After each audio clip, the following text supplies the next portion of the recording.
মারে আমি একটু আড়তে দামু একটু দোকান ধরে করিস কোনটা কত বেচবে আমি তোরা বইলা দিই।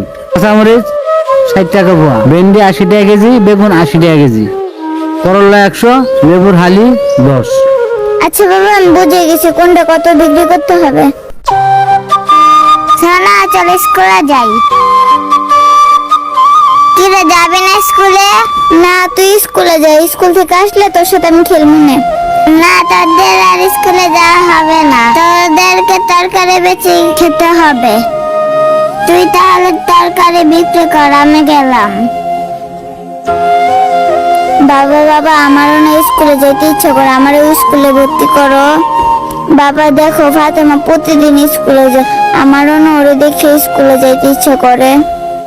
আমারে দাও না বাবা ওর মতন স্কুলে ভর্তি কইরা। চুপ থাক, তোর স্কুলে দেবো না, তুই সবজি বিক্রি কর। আমাদের মতো গরিবদের কিসের স্কুল, কিসের লেখাপড়া? সবজি বেচে তোর কদ্দু লেখাপড়া করাতে হবে, তার চেয়ে বরং তুই সবজি বিক্রি কর। না বাবা আমার স্কুলে ভর্তি করে দাও, আমারও না লেখাপড়া করতে অনেক ইচ্ছা করে।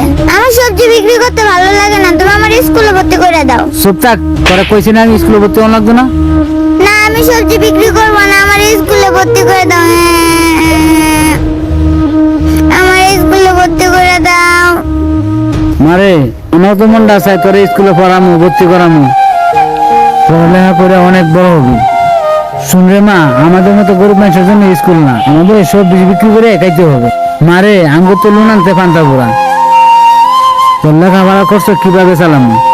মারে লেখাপড়ার দামটা বাদ দে, সবজি বিক্রি করতে থাক, তোর জন্য আমি মজা নিয়ে আসবো।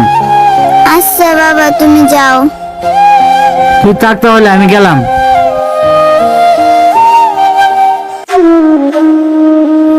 এই মেয়ে, এই ভেন্ডির কেজি কত করে?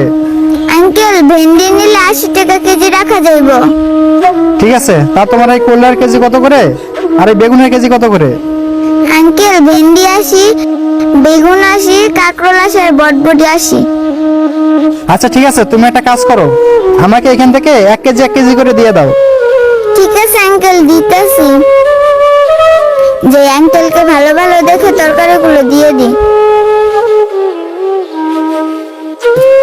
মেয়েটা স্কুলে না গিয়ে এভাবে রাস্তায় তরকারি বিক্রি করতেছে।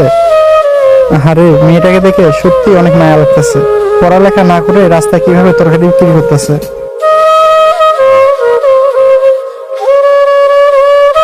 আঙ্কেল এখানে 1 কেজি করে আছে।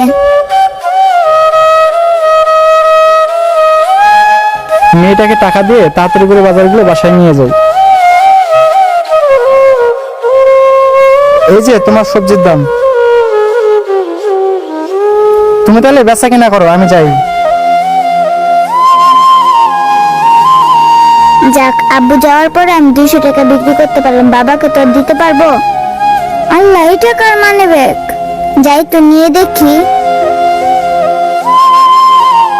যাই মানি ব্যাগটা খুলে দেখি তো। আল্লাহ এতগুলি টাকা।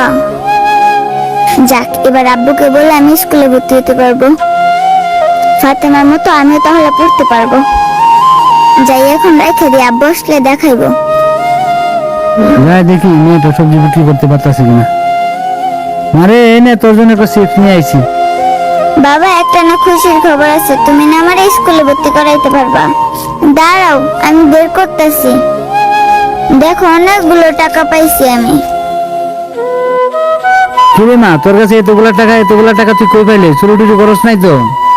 বাবা একটা আঙ্কেল আসছিল সবজি নিতে, তারপর সে টাকা দিতে যা মানে ব্যাগটা রেখে গেছে। বাবা এখন তুমি এই টাকা দিয়ে আমার স্কুলে ভর্তি করাই দাও। দে টাকাগুলা দে, যার টাকা আমি তারে ফিরাই দিবি। আমার স্কুলে ভর্তি করে দাও। মামুনি মামুনি, আমি কি তোমার এই যে কোনো মানি ব্যাগ রেখে গেছিলাম? ভাই দেখেন তো মানি ব্যাগটা আপনার নাকি? কই দেখি তো। হ্যাঁ ভাই, এই মানি ব্যাগটা তো আমার। ভাই ও এইভাবে কাঁদতেছে কেন? না ভাই, মেয়েটার অনেক ইচ্ছা স্কুলে ভর্তি হইতো, কিন্তু টাকার অভাবে মায়েটার আমি স্কুলে ভর্তি করতে পারতাছি না। আচ্ছা ভাই, আমি একটা কথা বলি, আমার এই মানি ব্যাগে যে পরিমাণ টাকা ছিল, আপনি ইচ্ছা করলে এই টাকাগুলো দিয়ে আপনার মেয়েকে স্কুলে ভর্তি করে দিতে পারতেন, কিন্তু আপনি সেটা না করে টাকাগুলো আমাকে ফেরত দিলেন। ভাই একটা কথা শুনেন, আমি এখান থেকে কিছু টাকা আপনাকে দিতেছি, সেই টাকা দিয়ে আপনি আমার মেয়েকে স্কুলে ভর্তি করে দিন। নাহলে ভাই আমরা গরিব মানুষ, মানুষের টাকার উপরে আমার কোনো লোভ নাই। ভাই আপনার কথাগুলো শুনে আমার কোরআনটা জুড়াই গেল। আমি একটা এখন কাজ করতে চাই, যদি কিছু না মনে করেন তাহলে আজকের থেকে আমি লেখাপড়ার দায়িত্ব নিতে চাই। কি আঙ্কেল, সত্যি বলতেছেন আপনি আমার স্কুলে ভর্তি করাই দিবেন? হ্যাঁ মামুনি, আমি তোমাকে স্কুলে ভর্তি করাই দেবো। আর দাঁড়াও, এই টাকাগুলো তুমি রাখো। নাও মামুনি, ধরো। আল্লাহ, আঙ্কেলটা কত ভালো। আঙ্কেল আমার এতগুলো টাকা দিয়ে গেল, এখন তো আমি স্কুলে পড়তে পারবো। আচ্ছা ঠিক আছে, তুমি তাহলে থাকো, আমি যাই। আসসালামু আলাইকুম বন্ধুরা, আমাদের ভিডিওটি ভালো লাগলে অবশ্যই লাইক কমেন্ট শেয়ার করে অন্যদেরকে দেখার সুযোগ করে দেবেন। ধন্যবাদ সবাইকে।